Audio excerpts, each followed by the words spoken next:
പുതിയൊരു വീഡിയോയിലേക്ക് സ്വാഗതം. ഇന്നത്തെ വീഡിയോ കനോണിന്റെ new model ink tank colour പ്രിന്ററായ കനോൺ പിക്സിമ G1020 എന്ന പ്രിന്ററിന്റെ ഹെഡ് എങ്ങനെ ഇൻസെർട്ട് ചെയ്യാം അല്ലെങ്കിൽ പുതിയ ഹെഡ് എങ്ങനെ റീപ്ലേസ് ചെയ്യാം എന്നതിനെക്കുറിച്ചുള്ള ഒരു വീഡിയോ ആണ് നിങ്ങൾക്ക് മുന്നിൽ പരിചയപ്പെടുത്തി തരുന്നത്.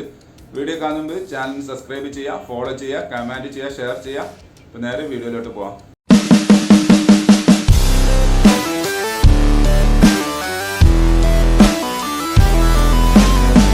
പ്രത്യേകം ശ്രദ്ധിക്കുക, ഹെഡ് ഇൻസെർട്ട് ചെയ്യുന്നത് നിങ്ങൾ സ്വയം ചെയ്യാതിരിക്കുക. നിങ്ങളത് ഒരു കനോണിൻ്റെ ഓതറൈസ്ഡ് ടെക്നീഷ്യനെ കൊണ്ട് തന്നെ ചെയ്യിപ്പിക്കുക.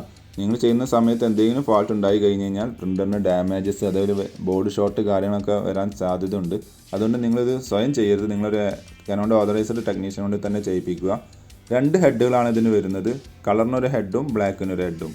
2 ഹെഡാണ് ഈ പ്രിൻ്ററിൻ്റെ കൂടെ കിട്ടുക. ഞാനിപ്പോൾ വീഡിയോ ഷൂട്ട് ചെയ്യുന്നത് ഒരു പുതിയ പ്രിൻ്ററിലാണ്. അതുകൊണ്ട് തന്നെ അതിൽ ഇങ്ക് എല്ലാം എംപ്റ്റി ആയിട്ടായിരിക്കും നിങ്ങൾക്ക് കാണുക.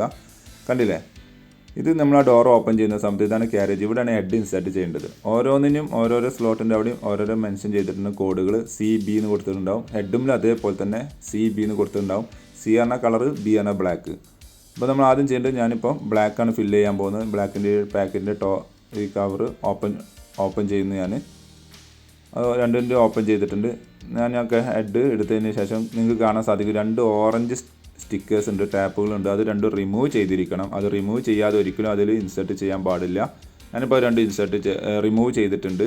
ഇനി നമ്മൾ ആ കാണുന്ന ഡോറ്, ഈ ക്യാരേജിൻ്റെ ടോപ്പ് ഓപ്പൺ ചെയ്യുക. ഇവിടെ പ്രസ് ചെയ്താൽ ഇത് ഓപ്പൺ ചെയ്യാൻ സാധിക്കും. അവിടെ 2 സ്ലോട്ട് നിങ്ങൾക്ക് കാണാൻ സാധിക്കും. അപ്പോൾ ഞാൻ നേരത്തെ പറഞ്ഞ പോലെ B എന്ന് എഴുതി അതേ സ്ലോട്ടിലോട്ട് കറക്റ്റായിട്ട് ഈ ബ്ലാക്കിൻ്റെ ഹെഡ് കറക്റ്റായിട്ട് ഇതേപോലെ ഇൻസെർട്ട് ചെയ്ത് ജസ്റ്റ് ഒന്ന് വെക്കുക.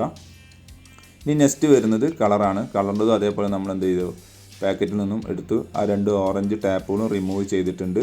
നിങ്ങൾക്ക് കാണാൻ സാധിക്കും. കണ്ടില്ലേ, 2 ഓറഞ്ച് ടാപ്പ് അതിലുണ്ട്. എന്നിട്ട് കറക്റ്റായിട്ട് ആ സ്ലോട്ടിലോട്ട് കറക്റ്റായിട്ട് ഇൻസെർട്ട് ചെയ്യുക. പ്രത്യേകം ശ്രദ്ധിക്കുക, ബെൻഡ് കാര്യങ്ങളൊന്നും ഉണ്ടാവരുത്. കറക്റ്റായിട്ട് ഇൻസെർട്ട് ചെയ്തതിന് ശേഷം ഈ ക്യാരേജിൻ്റെ ടോപ്പ് ക്ലോസ് ചെയ്ത് അതിൻ്റെ മുകളിൽ 2 ഡോറും ക്ലോസ് ചെയ്യണം പ്രസ് ചെയ്തുകൊണ്ട്. എന്നിട്ട് ഈ മെയിൻ ഡോറ് ക്ലോസ് ചെയ്യുക. ഇനി ജസ്റ്റ് ഒന്ന് ഞാൻ ഇങ്ക് ഫില്ല് ചെയ്തതിന് ശേഷം ജസ്റ്റ് ഒന്ന് പ്രിൻ്റ് ചെയ്ത് നോക്കുകയാണ്. പ്രിൻ്റ് ചെയ്യുമ്പോൾ പ്രിൻറ്റിങ് നടക്കുന്നുണ്ട് എന്നുണ്ടെങ്കിൽ നമ്മളെ പ്രോസസ്സെല്ലാം കംപ്ലീറ്റഡ് ആണ് എന്നുള്ളതാണ്. അതല്ല എന്നുണ്ടെങ്കിൽ എറർ എന്തായാലും കാണിക്കും. നിങ്ങൾ അടുത്തുള്ള കനോണിൻ്റെ ഓതറൈസ്ഡ് ടെക്നീഷ്യനെ തന്നെ വിളിച്ച് ചെക്ക് ചെയ്യിപ്പിക്കണം. Okay, thanks for watching my video. ഇഷ്ടമെന്ന് വിചാരിക്കുന്നു. സബ്സ്ക്രൈബ് ചെയ്യുക, ലൈക്ക് ചെയ്യുക, ഫോളോ ചെയ്യുക, കമൻറ്റ് ചെയ്യുക, ഷെയർ ചെയ്യുക. അപ്പോൾ ഓക്കെ, ബൈ.